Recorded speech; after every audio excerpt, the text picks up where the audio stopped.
Guys,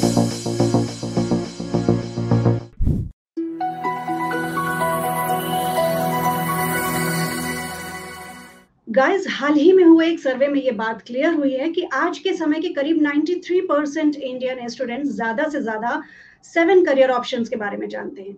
इसके comparison में different fields में उनके सामने करीब 250 से ज़्यादा करियर ऑप्शंस मौजूद हैं। इसी जगह पर स्टूडेंट्स के लिए क्लियर होती है इंपॉर्टेंस करियर काउंसलिंग की। सो हेलो, नमस्कार and very good afternoon to all. स्वागत है एक बार फिर से आप सबका on Dainik Jagran iNext digital platform let's talk, जहां आज हम बात करेंगे expert guidance on choosing the right career after class 11th and 12th पर।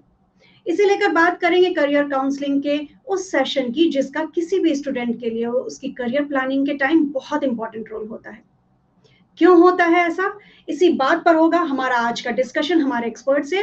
तो चलिए इस डिस्कशन को शुरू करने से पहले आपको मिलवा दें उनसे जो देंगे आज हमारी और आपकी क्वेरीज का जवाब। स्वागत करते हैं अमृता विश्व विद्यापीठम के डिप्टी मैनेजर सुधीर काटुमाला का। सुधीर सर, नमस्कार। नमस्कार। नमस्कार सर, स्वागत है आपका बहुत बहुत हमारे इस वेबिनार पर। Thank you so much. And Sudhir sir के साथ मैं स्वागत करूंगी अपने सारे व्यूअर्स का जो हमारे इस वेबिनार के साथ जुड़ रहे हैं। उनसे रिक्वेस्ट करूंगी कि अगले हाफ एन आवर के लिए हमारे साथ जुड़े रहें सो दैट कि करियर काउंसलिंग की इंपॉर्टेंस है वो भी रूबरू हो सके। एंड अगर आपके मन में भी है किसी तरह के कोई सवाल तो हमारे साथ शेयर कर सकते हैं। तो चलिए आगे बढ़ाते हैं अपने इस वेबिनार को और पूछते हैं सबसे पहला सवाल सुधीर सर से। सर, हम लोग यहाँ पर करियर काउंसलिंग की इम्पोर्टेंस को लेकर आज जो बात करने के लिए यहाँ पर इकट्ठा हुए हैं, तो आपसे पूछना चाहूंगी कि 12वीं के बाद ही करियर ऑप्शंस पर डिस्कशन क्यों जरूरी माना जाता है, और साथ ही में क्या स्टूडेंट्स के इसी डिसीजन पर उनका पूरा फ्यूचर डिपेंड करता है? इट्स बहुत ही अच्छा सवाल है, क्योंकि 12th के बाद स्टूडेंट्स एक जो करियर डिसाइड करता है, एक बात ज़रूर माइंड में रखना, वही ज़िंदगी नहीं है। आजकल करियर और कोर्सेज बहुत ही मल्टी डिसिप्लिनरी हो गया है। आप कुछ आर्ट्स कोर्स किया, आप फिर से उस टेक्निकल कोर्सेज में ज्वाइन कर सकते हैं। आप अभी टेक्निकल कोर्सेज किया 12th के बाद, फिर से आप आर्ट कोर्सेज भी कर सकते हैं। तो ऐसा अपॉर्चुनिटीज है आजकल। बट मैं एक चीज ये बताना चाहता हूँ कि 12th के बाद कोई भी करियर और कोई भी कोर्स आप डिसाइड कर रहा है, it will let the foundation. जब कोई फाउंडेशन हो रहा है आपका फ्यूचर को, वहाँ शुरू होता है। ओके, बहुत लोग बोलेगा 10th के बाद है, 12th के बाद है, बट 12th के बाद जब कोई 4 साल 5 साल आपका हाईली एनर्जाइज्ड लाइफ, बहुत ही एनर्जाइज्ड होते हैं दैट एज पे, कोई भी चीज के लिए आप बहुत ही इंटरेस्टेड है करने में, और बहुत पैशन होते हैं, बहुत एनर्जी होते हैं। दो चीज 12th के बाद जरूर स्टूडेंट्स याद में रखना है कि आपको एक डायलेमा जरूर आएगा 12th के बाद। क्या किसको इंपॉर्टेंस देना है, कॉलेज को देना है, कोर्स को देना है? ये बहुत ही इंपॉर्टेंट सवाल है जब कोई स्टूडेंट 12th के बाद ये डिसीजन कर रहा है। ये क्यों अवसर हो रहा है कि बहुत सारा कोर्सेस है, बहुत सारा कॉलेजेस है, ये मैं कैसे डिसाइड करूं क्या क्या क्या चीज और किस किस कॉलेज को इग्नोर करना है, किस किस कॉलेज को एडमिशन के लिए अप्लाई करना है। ये बहुत ही इम्पोर्टेंट काम एवरी स्टूडेंट करना है। मैं सीधी सादी बात में सिंपल तरीका से कैसे चूज करना मैं बोलूंगा, क्योंकि आपको हायर एजुकेशन में इंटरेस्टेड है, आप कुछ एमएस पढ़ना है और एमटेक पढ़ना है और पीजी करना है कुछ कोर्सेज में, कोर्स का प्रेफरेंस दे दो, बिकॉज यू आर उसी कोर्स पे आप आगे बढ़ना है, उसी सब्जेक्ट में आप आगे बढ़ना है। बट कॉलेज को प्रेफर कर सकते हैं क्योंकि आप हायर एजुकेशन में इंटरेस्टेड नहीं है। बहुत सारा कॉलेजेस है, बहुत ही अच्छा प्लेसमेंट्स देते हैं। इस कॉलेजेस को कैसे आइडेंटिफाई करना है, आप एक ही काम करना है, गूगल में जाओ, NIRF एक वेबसाइट है, national institute of research framework एक वेबसाइट है, उस पे जाके कॉलेज का रैंकिंग पता करो। एक अच्छा कॉलेज रैंकिंग है तो बहुत सारे कंपनीज आके वहाँ आपको अच्छा तरह से प्लेसमेंट मिल सकता है। सो ये ऐसी चीज वेरी इंपॉर्टेंट है। एंड इसीलिए ये बात जरूरी है, 12th के बाद आपका पाथ है, आप जो भी पाथ आप चूज कर ले हैं, 12th के बाद एक कोर्स लेके 4 साल के बाद जॉब करना है और आपको हायर एकेडमिक्स जाना है, उस टाइम पे डिसाइड होगा। क्योंकि आप पढ़ाई 4 साल के बाद खत्म करके जॉब करना है, वो डिसाइड करना है, और 4 साल के बाद हायर एकेडमिक्स में जाना है, वो भी डिसाइड करके आप कोर्स और कॉलेज को प्रिफर करके। और ये दिसंबर इसी टाइम पे, क्योंकि आजकल कॉलेज का एप्लीकेशन फरवरी में क्लोज होता है, फरवरी और मार्च में क्लोज होता है।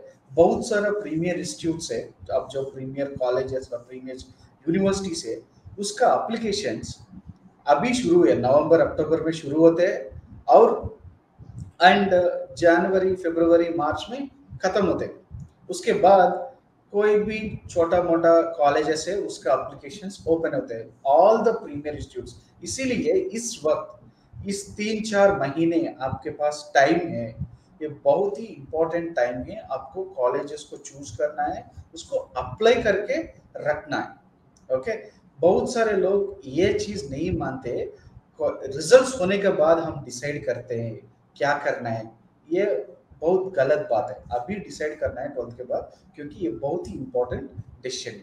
यही मेरा सवाल है। सर, लाइक आपने जैसा बताया कि जो 11th एंड 12th का जो फेज है वो फाउंडेशन फेज है, कि इसमें हो सकता है कि हम सही करियर या अपने सही करियर ऑप्शन को सेलेक्ट नहीं कर पा रहे हो, तो आगे जाकर भी हमारे पास चेंज करने का अवसर होता है। बट अगर इन केस, या कई आज के स्टूडेंट्स में ये चीजें देखने को मिलती हैं कि एक कॉलेज सेलेक्ट करने के बाद या एक कोर्स सेलेक्ट करने के बाद कोर्स करते करते बीच में उनको ऐसा लग रहा है कि अब ये कोर्स उनके लिए हैक्टिक हो रहा है या वो उसको डील नहीं कर पा रहे, तो क्या उस बीच में कोर्स को चेंज करना उनके लिए सही होगा, या काउंसलिंग के नजरिए से यहाँ पर किस तरह से वो स्टूडेंट और क्या हेल्प ले सकते हैं? सी, कोर्स बदलना आजकल ये नेशनल एजुकेशन पॉलिसी में कुछ नया नया पॉलिसीज आया है। लाइक आप 3 साल करने के बाद कोई इंटीग्रेटेड कोर्स ले रहा है, बीएससी और एमएससी, 3 साल के बाद आप आई मीन आप इंटीग्रेटेड कोर्स लिया तो वो 5 साल का होता है, 3 साल के बाद आप छोड़ के जा सकते हैं। कुछ कुछ कोर्सेज को आप 1 और 2 कोर्सेज को ऐसा अपॉर्चुनिटीज है। बट आप एक एग्जांपल देते हैं, इंजीनियरिंग ले लिया, अभी इंजीनियरिंग ले लिया और एमबीबीएस ले लिया कोर्स अब 12th के बाद, इस इसमें 1 साल बिता के आप फिर से दूसरा कोर्स ज्वाइन करने में कुछ प्रॉब्लम और दिक्कत ये होता कि आप फिर से शुरू करना है, ये 1 साल 1.5 साल आपने पढ़ाई किया, ये वेस्ट होता है। ओके, इसलिए ये 1 साल 1.5 साल वेस्ट करना बहुत ही आसान नहीं है, बिकॉज हम सबका पेरेंट्स इकोनॉमिकली वायबल सपोर्ट कर सकते हैं, देन ठीक है, आपका पेरेंट्स इकोनॉमिकली सपोर्ट कर सकते हैं, कोई फर्क नहीं पड़ता है इस 1 साल का पैसा और 1 साल का टाइम, वो ठीक है। बट ऐसा नहीं होता है, सबका सिचुएशन ऐसा ऐसा होता है कि वो पढ़ाई कंप्लीट करके फैमिली को सपोर्ट करना है फाइनेंशियली, ऐसा ऐसा तरीके का बच्चा बहुत सारे होते हैं। सो इसीलिए आप जो डिसीजन ले रहा है वो बीच में बदल के जाने आई मीन जाना है, तो आपके पास इकोनॉमिक सिक्योरिटी होना है, पेरेंट्स सपोर्ट कर सकते हैं कि नहीं, ओके देन इट्स फाइन। 1 साल बिताए, कुछ भी ट्राई किया, वो नहीं हुआ, फिर से दूसरा कोर्स ज्वाइन करना है, कर सकते हैं। बट यही इंपॉर्टेंट चीज होता है, ये इकोनॉमिक सिक्योरिटी है कि नहीं और आपके पास टाइम है कि नहीं। और एक और बात यह है कि आप कोई भी कोर्स ले रहा है, इसीलिए मैंने बोल रहा है कि आपको पैशन और इंटरेस्ट होना चाहिए, वो है तो आप नहीं छोड़ते, इस कोर्स को नहीं छोड़ते। कोई भी साल हो तो आप जरूर उसको कंप्लीट करके जरूर उसमें आगे जाते हैं। सो इसीलिए मैंने बोल रहा है ऐसा डिसीजन माइंड में नहीं रखना है। सो आप पहला डिसीजन कर रहा है 12th के बाद, ये जरूर माइंड में होना है कि कुछ भी हो जाओ, कुछ भी डिफिकल्टी आने दो और कोई भी प्रॉब्लम आने दो, आप जरूर उसको ओवरकम करना है और एक्सेल करना है, यही मेरा। सर इसी जगह पर ये जो प्रॉब्लम जिसको मैंने आपके सामने ड्रॉ करा है, जिसका कोई आंसर अभी आपने दिया है, इसी जगह पर आप करियर काउंसलिंग की इम्पोर्टेंस को किस तरह से देखते हैं? क्या यहीं पर आप भी ऐसा फील करते हैं कि करियर काउंसलिंग अगर स्टूडेंट के साथ सही टाइम पर करियर काउंसलिंग हो जाती तो शायद इस तरह की सिचुएशन ना आए? ये बहुत ही ज़रूरी काम है जब कोई भी स्टूडेंट, इसीलिए गाइडेंस लेना है कि बिकॉज जब कोई प्रोफेशनल आके आके आपको बताता है, ये यही करियर गाइडेंस का मतलब ये है कि उसको एक पाथ दिखाना है। पाथ का मतलब आप कोई भी शहर जा रहा है और दूसरा नई जगह जा रहा है, कोई भी लोगों को कॉल पूछते हैं भैया इस शहर कैसे पहुंचते हैं और कैसे जा सकते हैं। ये करियर काउंसलर ये आदमी जैसा होता है, आपको सिर्फ एक पाथ बताता है, आप कैसे पहुंचना है उस जगह को, वो उसका पाथ बताता है। सो आपको वो पाथ लेना है कि नहीं, ये आपका डिसीजन है। सो वही बहुत इंपॉर्टेंट है और आपको बहुत ध्यान से सुनना है। वो करियर डिसीजन कोई भी बोले, कुछ भी बोलेगा और कुछ भी इंफॉर्मेशन दे रहा है, आपको समझने के लिए, आपको अंडरस्टैंड करने के लिए दे रहा है। आपको डिसीजन करने में उसको अंडरस्टैंड करके डिस्कस करके डिसीजन करना है। सो इसीलिए ये गाइडेंस इंपॉर्टेंट है। आपको थिंक करने में टाइम मिलता है। ओके, वो क्यों बोल रहा है कुछ कोर्स के बारे में और कुछ करियर के बारे में, वो क्यों इतना इतना टाइम दे के बोल रहा है।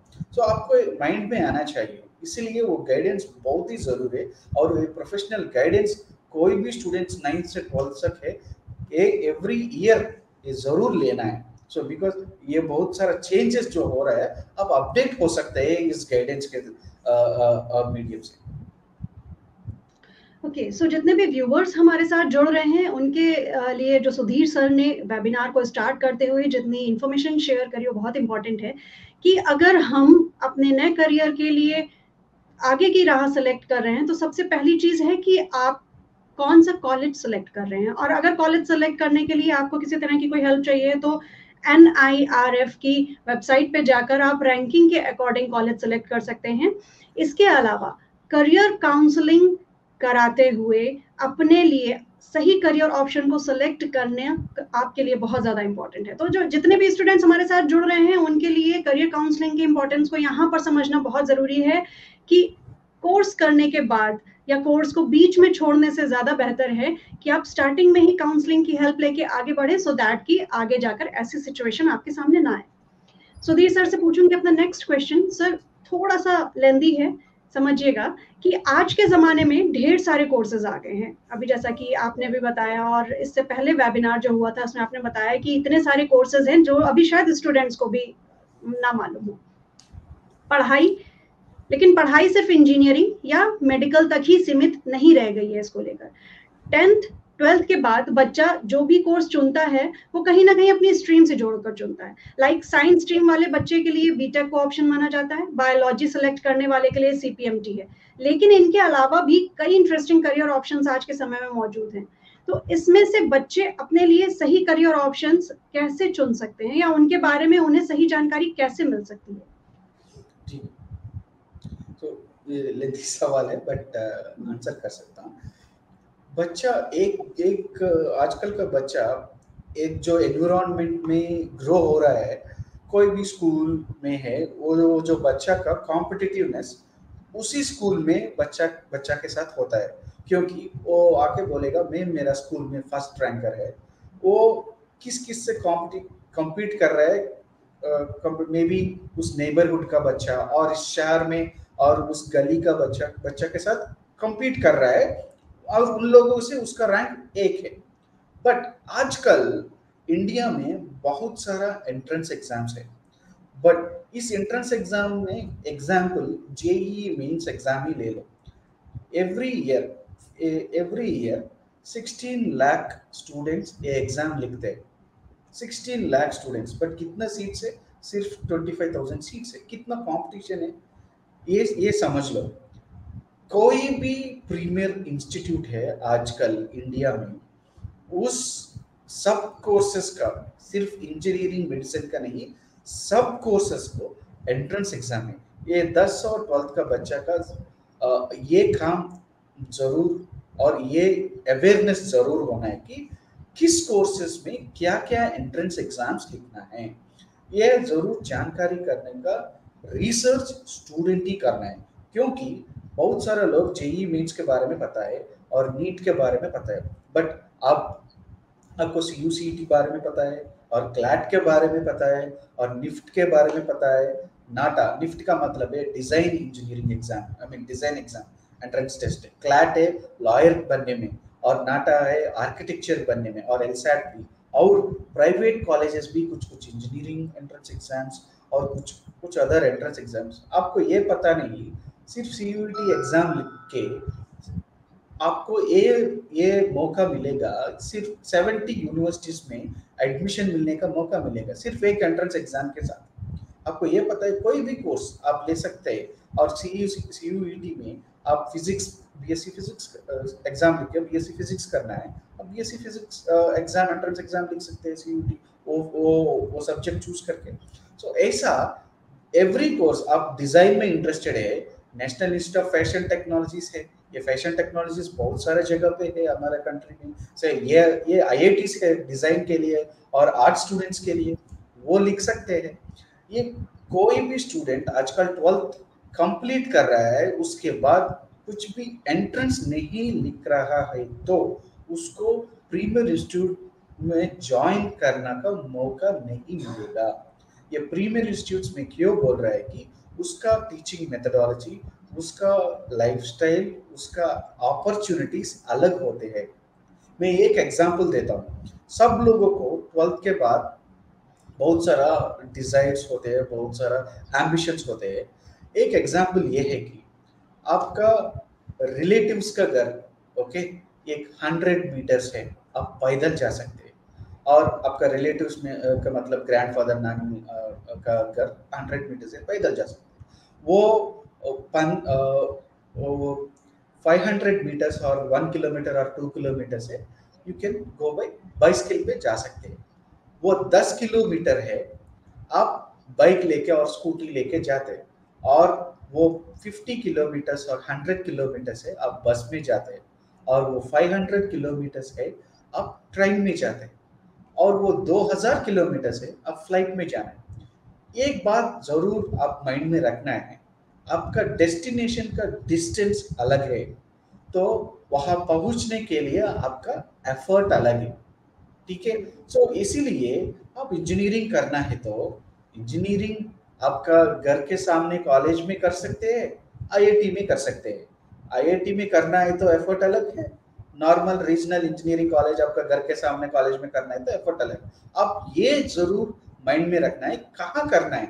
कोई भी कोर्स ले लो आजकल प्रीमियर इंस्टीट्यूट से, ये फैशन टेक्नोलॉजीज डिजाइन के लिए आर्किटेक्चर कॉलेजेस है, लॉयर के लिए कॉलेजेस है। इसीलिए मैं बोल रहा है कि कुछ भी एंट्रेंस एग्जाम लिखना जरूरी है 12th के बाद। ये जो चीज एंट्रेंस एग्जाम्स है आपको एक एक मंच देता है और एक प्लेटफॉर्म देता है सब स्टूडेंट्स के साथ compete करने के लिए, एक नेशन वाइड स्टूडेंट्स के compete करके आपको एक्चुअली एड्रेस करना है किस तरीके के लर्निंग करना है, आपको किस किस चीज़ों में वीकनेस है, ये सब पता चलेगा।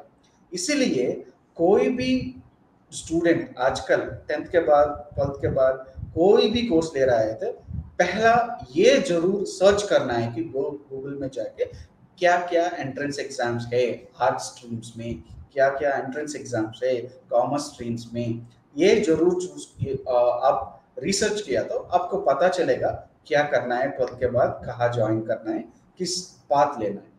या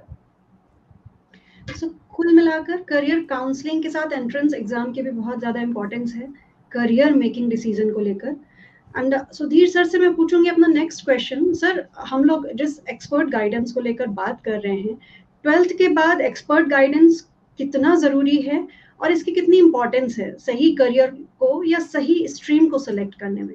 क्या बच्चों को अपनी तरफ से भी कुछ प्रिपरेशन कर लेनी चाहिए एक्सपर्ट गाइडेंस से पहले? इस प्रिपरेशन को लेकर आपसे मैं थोड़ा डीपली जानना चाहूंगी कि किस तरह की वो प्रिपरेशन हो जो एक्सपर्ट गाइडेंस के साथ साथ बच्चों के लिए साइड में थोड़ा सा ज्यादा जरूरी है। या आजकल बच्चों का रोल बहुत ज़्यादा है। कोई भी गाइडेंस, कोई भी रिसोर्सेस, कोई भी प्रोफेशनल आके बच्चों के साथ ये गाइडेंस दे रहा है, तो इफ बच्चों का इंटरेस्ट नहीं है तो वो दिमाग में नहीं जाएगा। ठीक है। एंड ये करियर गाइडेंस बच्चों को भी नहीं, पेरेंट्स को भी देना है, बिकॉज पेरेंट्स को भी ये बात समझ में आना है क्या क्या करियर ऑप्शंस है। ये बिल्कुल। जमाना ऐसा है आजकल। बिफोर मेरे मम्मी पापा टाइम पे देखा तो वो लोग बोलेगा सिर्फ एक जॉब एक लाइफ, एक ही जॉब लेना है लाइफ में, उसी जॉब करना है। आजकल का जमाना ऐसा नहीं है। बहुत सारा जॉब अपॉर्चुनिटीज है। अब जॉब बदल किया तो 20% सैलरी इंक्रीमेंट, आप सबको पता है। बहुत सारा जॉब से अब कोई भी आदमी एक जॉब एक लाइफ का मोटो लेके नहीं ग्रेजुएट हो रहा है। सो आजकल का ज़माना अलग है, सो इसलिए उस लोगों को पता होना चाहिए। सो इस तरह का अपॉर्चुनिटीज़ क्या क्या है, एक एग्जांपल मैं देता हूँ, क्योंकि ये गाइडेंस और काउंसलर का पार्ट कब आता है। आजकल अब सब लोगों को आईपीएल पता है। आईपीएल का मतलब इंडियन प्रीमियर लीग है।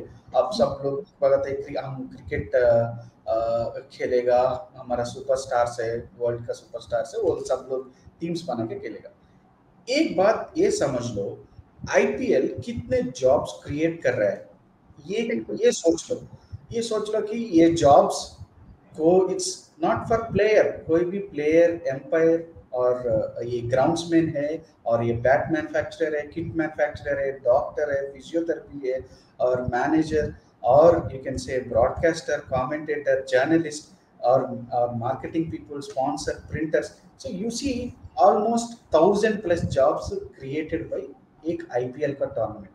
ये जॉब कोई भी गाइडेंस और बुक में नहीं लिखेगा, और कोई भी पेपर में छपेगा कि इस इतना सारा जॉब्स अवेलेबल है just because because of one tournament. This is done by research that's need to be done by the student. I did my arts, मैंने एक आर्ट्स करियर स्ट्रीम में पढ़ाई किया।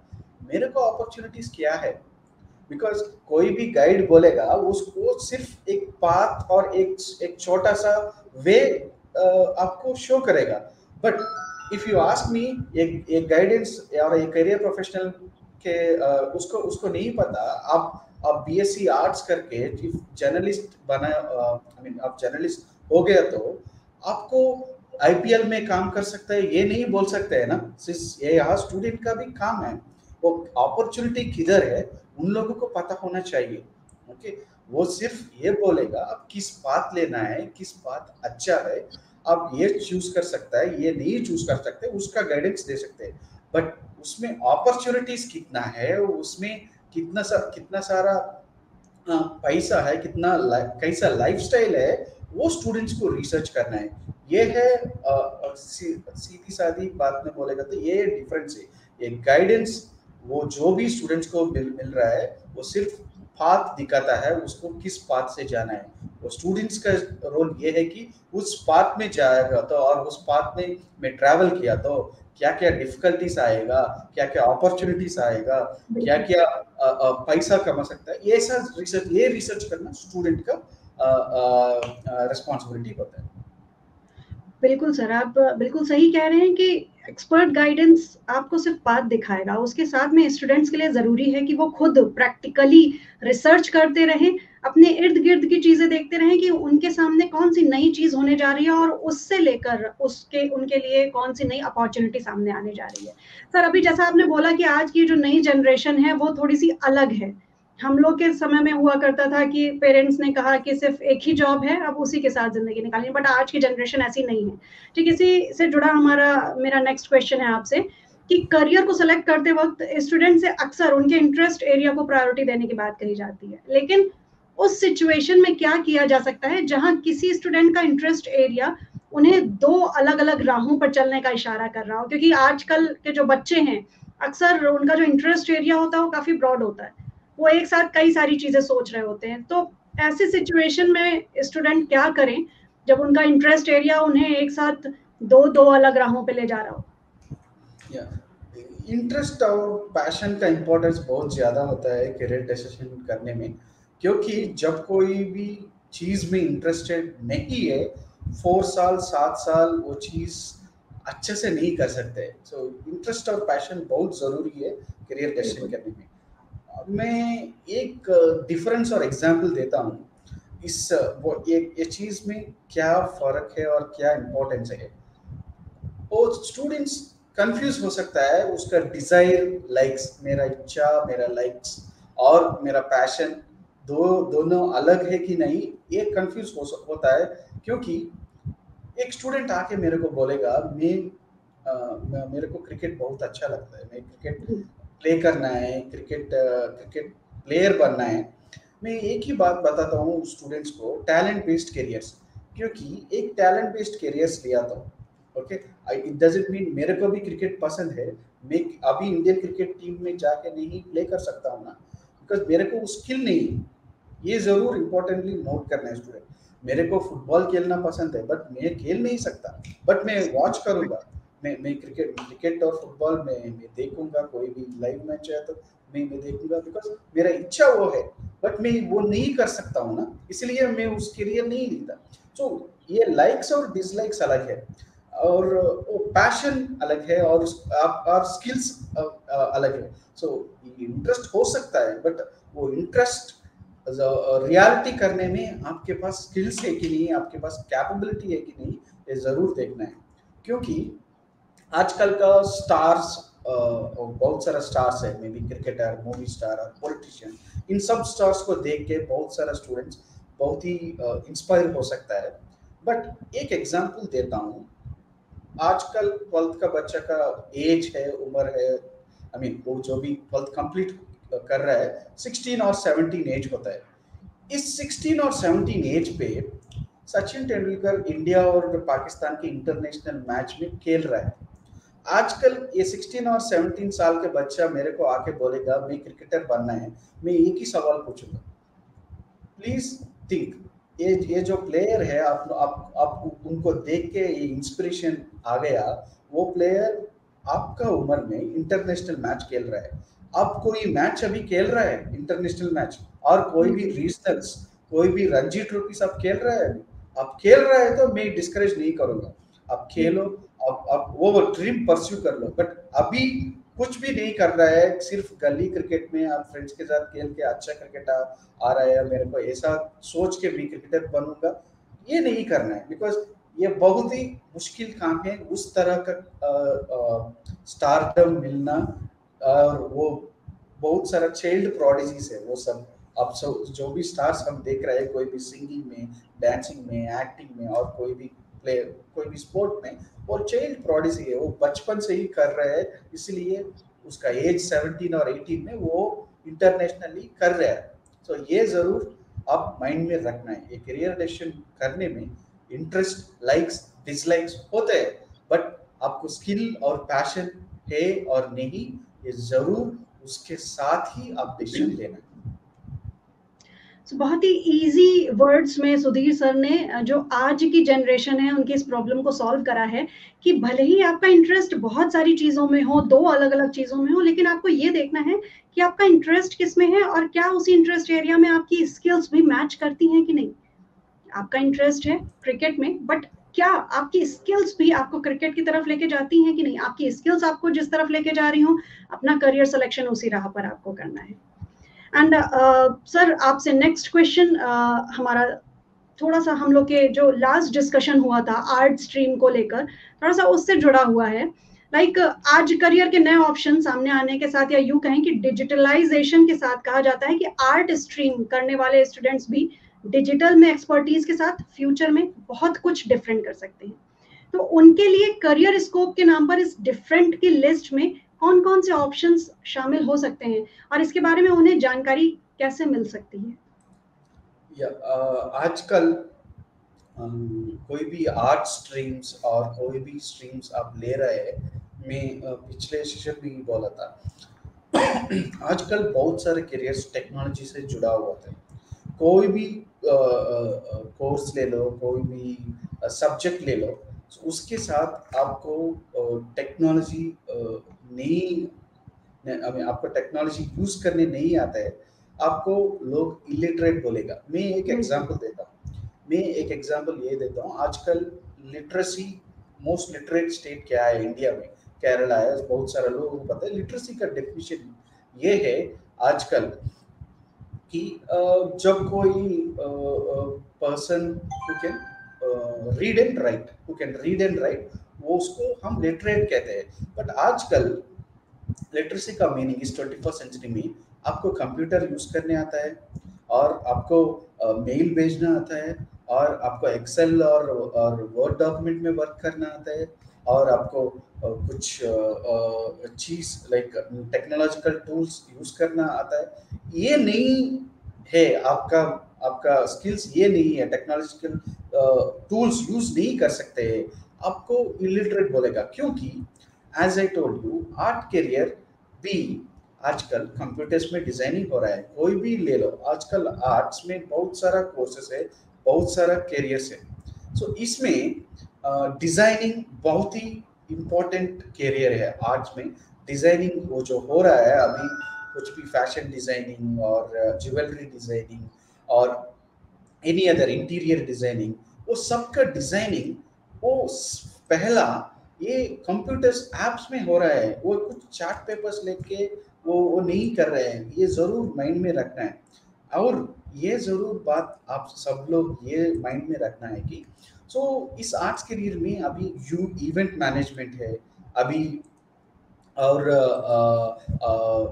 what we can say, event management or conducting some events like physical events। बहुत सारे events हो रहा है, मे बी ऑडियो रिलीजेस और सेलिब्रेशंस, बहुत सारा इवेंट्स हो रहा है। ये भी बहुत ही इम्पोर्टेंट है। और जब कोई इंटीरियर डिजाइन लर्न कर रहा है, आजकल स्मार्ट होम्स आ गया बहुत सारा होम्स में, एवरीथिंग इज बिकमिंग स्मार्ट। क्योंकि if I clap, lights will on, और if I walk away, doors will close. So ऐसा बहुत सारे टेक्नोलॉजीज भी आ रहा है। इंटीरियर डिजाइनर पे तो आपको इस तरीके से डिवाइसेस के बारे में भी पता होना चाहिए। सो टेक्नोलॉजी जुड़े हुआ है, वो कोई भी दिक्कत और डिफिकल्ट काम नहीं है लर्न करने में। कोई भी स्ट्रीम ले लो, क्योंकि आजकल फाइनेंस टेक्नोलॉजी है। कोई भी आप देख लो, फाइनेंस टेक्नोलॉजी का मतलब ये है कि आजकल का payment platform, digital payment platforms आ गया था, उसमें आसान है अकाउंटिंग करना, ये सिंगल क्लिक के साथ होता है।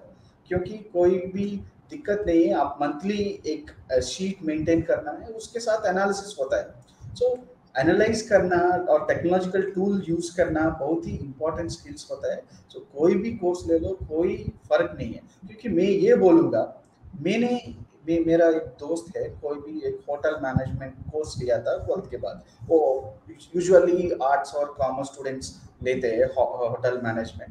तो जब मैंने उसके पास जाकर बोला था क्यों लिया होटल मैनेजमेंट, अब क्या करेगा, होटल में बर्तन धोएगा क्या, मैंने ऐसा उसका मजाक किया।